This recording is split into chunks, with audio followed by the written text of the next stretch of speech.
11 de febrero de 1945, el comunicado final de la Conferencia de Yalta establecía la partición de Alemania y Berlín, atribuyéndose a las zonas de ocupación según avance de las tropas aliadas en territorio alemán.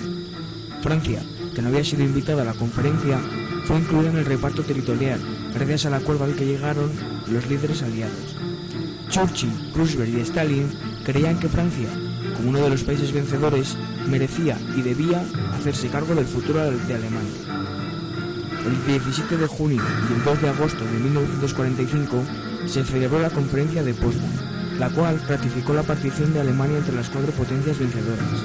Berlín no era considerada parte de Alemania, ni de la occidental ni de la oriental, sino que se encontraba oficialmente bajo el régimen de los cuatro aliados victoriosos de la Segunda Guerra Mundial.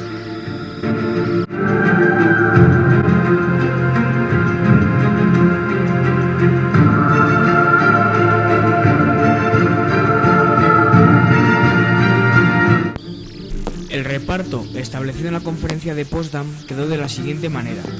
Los soviéticos ocuparon un gran sector de la parte oriental del país, los norteamericanos tenían un sector en el sur, los británicos en el oeste y los franceses en el norte.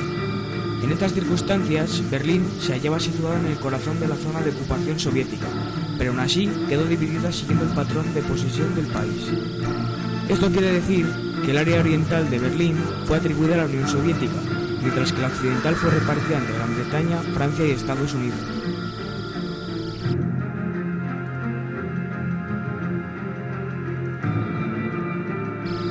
Las crecientes discrepancias entre los antiguos aliados hicieron de la cuestión de Berlín uno de los temas clave de la Guerra Fría. Abandonadas las negociaciones para acordar un estatus político común para Alemania, los representantes de Estados Unidos, Gran Bretaña y Francia se reunieron y afirmaron los acuerdos de Londres entre abril y junio de 1948 para iniciar un proceso constituyente en sus zonas de ocupación.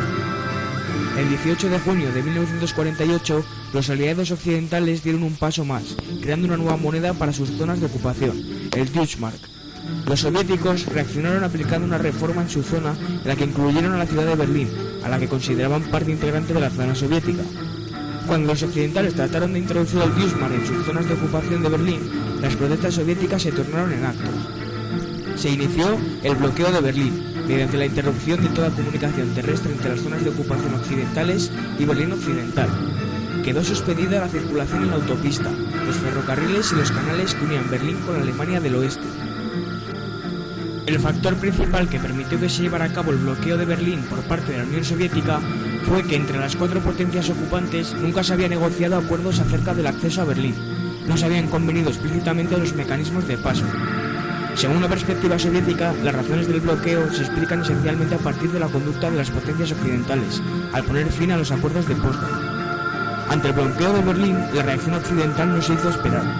Los norteamericanos, con una pequeña ayuda británica, organizaron un puente aéreo que durante 11 meses y mediante más de 275.000 vuelos consiguió abastecer a la población sitiada. En este momento, la crisis de Berlín se convirtió en un típico conflicto de la Guerra Fría. En él ambas partes miden su fuerza y decisión. Los soviéticos midieron la voluntad occidental, mientras que los estadounidenses dieron prueba de firmeza. Rehusaron abandonar Berlín, pero no hicieron ningún gesto directamente agresivo contra los soviéticos. En efecto, este tipo de ofensas y reacciones se seguirán repitiendo durante toda la Guerra Fría. Cada una de las partes barajó un conjunto de riesgos calculados, procurando dar pie atrás cada vez que el riesgo de un conflicto abierto y directo estuvo próximo a suscitarse.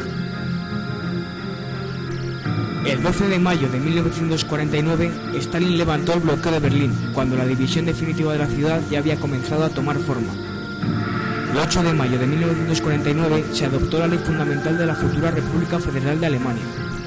Esta constitución estableció un sistema liberal democrático y contó con el visto bueno de las potencias occidentales. En septiembre de aquel mismo año, Konrad Adenauer fue elegido su canciller.